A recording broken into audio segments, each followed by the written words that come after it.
পরিষ্কারভাবেই গত ফেব্রুয়ারিতে প্রত্যেক জেলা থেকে প্রধান উপদেষ্টা বরাবর ডিসিদের মাধ্যমে 5 ফেব্রুয়ারি আওয়ামী লীগ নিষিদ্ধ সহ গত 16 বছরের লুটপাটকারীদের বিচারের দাবিতে স্মারকলিপি দিয়েছিলাম।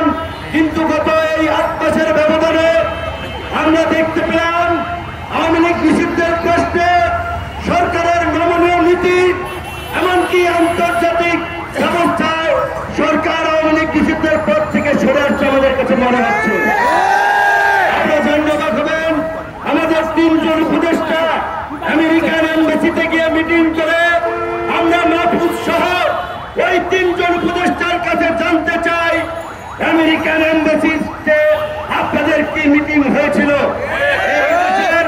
জনগণের আবেগ নিয়ে সেন্টিমেন্ট নিয়ে আপনারা খেলবেন না।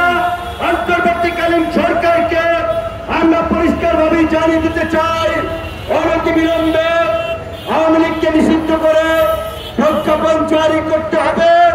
গণহত্যার সাথে জড়িত ছাত্রলীগ যুবলীগ সহ সকল সংগঠন এবং মাফিয়াদেরকে বিচারের মুখোমুখি করতে হবে। রাষ্ট্র সংস্কার করতে হবে। জাতীয় ঐক্যমতের ভিত্তিতে এই রাষ্ট্র সংস্কার বাস্তবায়ন আমরা মনে করি এই সরকার ইতিমধ্যেই দুর্বলতার পরিচয় দিয়েছে। আমরা মনে করি জাতীয় সরকার গঠন ছাড়া এই ভৌগোলিক রাজনৈতিক সংকট উত্তরণ সম্ভব নয়। জাতীয় সরকার এই মুহূর্তে দরকার।